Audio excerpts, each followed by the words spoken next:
अगर भारत के इतिहास को देखें तो मुगलों का जिक्र किए बिना वो कहानी अधूरी सी लगती है। मतलब 300 साल से भी ज्यादा। सोचिए, उन्होंने जमीन पर राज किया, और सिर्फ राज ही नहीं किया, आर्किटेक्चर, आर्ट, कल्चर, हर चीज पर अपनी एक ऐसी छाप छोड़ी जो आज भी हमें हर तरफ दिखती है। तो चलिए इस कहानी को बिल्कुल शुरू से समझने की कोशिश करते हैं। लेकिन यहाँ सबसे बड़ा सवाल तो यही उठता है ना, कि आखिर मुगल भारत आए ही क्यों थे? क्या वजह थी? ये एक ऐसा सवाल है जो हमें सीधे इस एम्पायर के, कह सकते हैं कि, दिल में ले जाता है। और आज हम इसी सवाल का जवाब ढूंढने वाले हैं। 300 साल, ये कोई छोटा मोटा आंकड़ा नहीं है। हम कुछ सालों या दशकों की बात नहीं कर रहे हैं, हम 3 सदियों की बात कर रहे हैं। इतने लंबे समय तक भारत पर उन्होंने राज किया, और यही नंबर हमें बताता है कि उनका असर कितना बड़ा और कितना गहरा रहा होगा। तो इस इतने बड़े साम्राज्य की कहानी आखिर शुरू कहाँ से होती है? ये कहानी शुरू होती है एक नाम से, बाबर। तो चलिए सीधे कहानी की शुरुआत में चलते हैं और समझते हैं कि बाबर भारत आया कैसे। बाबर, जिसका पूरा नाम था ज़हीरुद्दीन मोहम्मद, वो कोई आम राजा नहीं था। उसकी रगों में आप सोचिए, तैमूर और चंगेज खान जैसे इतिहास के 2 सबसे बड़े योद्धाओं का खून दौड़ रहा था। और उसकी कहानी भी बड़ी दिलचस्प है। सिर्फ 12 साल की उम्र में उसे फरगाना का राजपाट संभालना पड़ा। लेकिन किस्मत देखिए, उसके अपने ही रिश्तेदारों ने उसे वहां से निकाल दिया। तो कई सालों तक इधर-उधर भटकने के बाद फाइनली 1504 में बाबर ने काबुल पर कब्जा कर लिया और वहां अपना एक छोटा सा किंगडम बना लिया। लेकिन बाबर के सपने काबुल से कहीं ज्यादा बड़े थे। वो बस काबुल का राजा बनकर नहीं रहना चाहता था। उसकी नजरें तो एक ऐसे विशाल साम्राज्य पर थीं जो उसके पूर्वजों की विरासत के बराबर हो। और उस सपने को पूरा करने का रास्ता, वो खजाना, वो था हिंदुस्तान। उस दौर में भारत को यूं ही सोने की चिड़िया नहीं कहते थे। बाबर को ये बात अच्छी तरह पता थी। वो जानता था कि अगर उसे एक बड़ा एम्पायर खड़ा करना है तो उसे भारत की दौलत चाहिए ही होगी। और बस यही उसका सबसे बड़ा मोटिवेशन, सबसे बड़ा मकसद बन गया।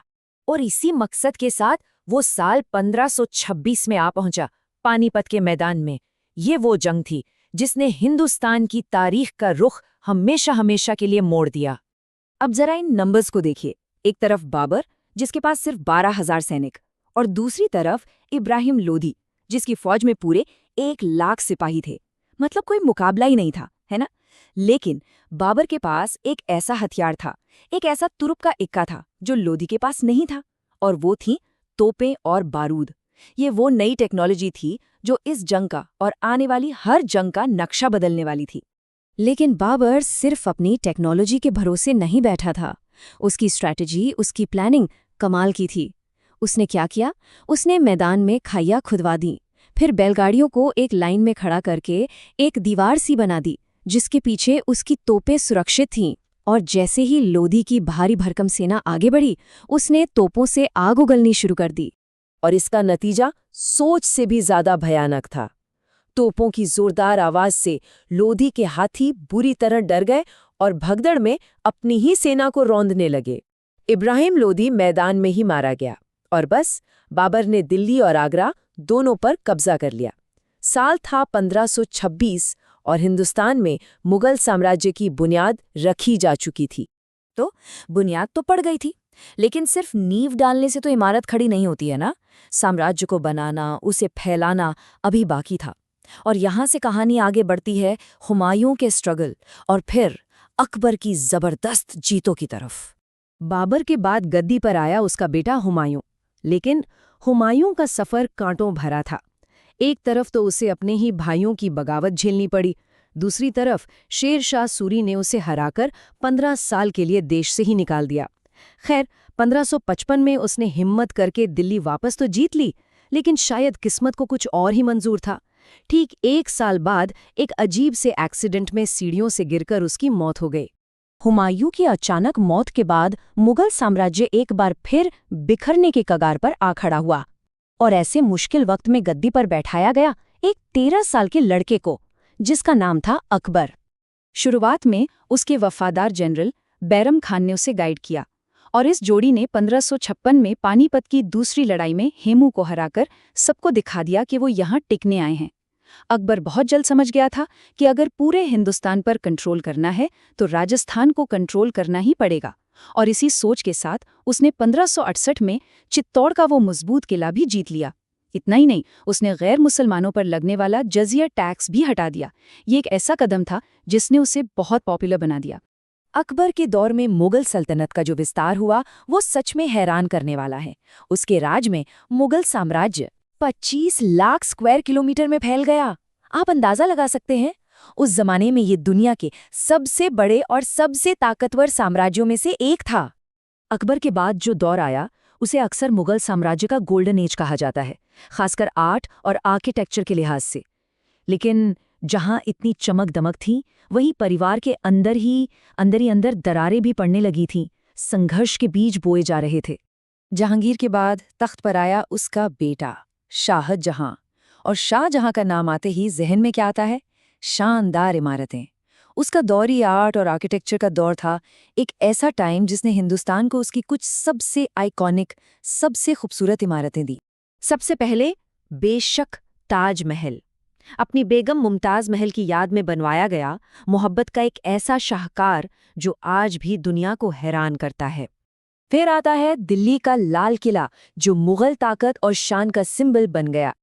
और सिर्फ यही नहीं, मोती मस्जिद जैसी और भी न जाने कितनी ही नायाब इमारतें। ये कहना गलत नहीं होगा कि शाहजहां के दौर में मुगल आर्किटेक्चर अपने पीक पर था, अपने चरम पर। लेकिन इस सुनहरे दौर के बाद आया एक ऐसा बादशाह जिसकी कहानी बड़ी कॉम्प्लेक्स है। एक ऐसा शासक जिसने साम्राज्य को उसकी सबसे बड़ी सरहदों तक तो पहुंचाया, लेकिन उसी के कामों ने अनजाने में ही सही उसके पतन की कहानी भी लिखनी शुरू कर दी। और वो था औरंगजेब। सत्ता पाने के लिए औरंगजेब किसी भी हद तक गया। सोचिए, उसने अपने ही पिता शाहजहां के खिलाफ बगावत कर दी, अपने बड़े भाई दाराशिको जो कि असली वारिस था उसे मरवा दिया, और अपने बूढ़े पिता को जिंदगी भर के लिए आगरा के किले में कैद कर दिया। ये मुगल इतिहास का एक बहुत ही स्याह पन्ना था, और ये तो बस आने वाले वक्त की एक झलक थी। औरंगजेब की मौत के साथ ही वो जो एक वक्त का महान साम्राज्य था, वो अंदर से और बाहर से दोनों तरफ से कमजोर पड़ने लगा, और यहीं से शुरू हुआ मुगल साम्राज्य का लंबा और धीमा पतन। 1707 में औरंगजेब की मौत हो गई, और उसके बाद दिल्ली के तख्त पर कमजोर बादशाहों का एक लंबा सिलसिला शुरू हो गया। एक के बाद एक नए शासक आते रहे, जाते रहे, लेकिन कोई भी इतने बड़े साम्राज्य को संभाल नहीं पाया। और इसका नतीजा, धीरे धीरे जो रीजनल पावर्स थीं और साथ में अंग्रेज, वो मजबूत होते चले गए, और आखिरकार 1857 आते आते मुगल साम्राज्य एक तरह से खत्म ही हो गया।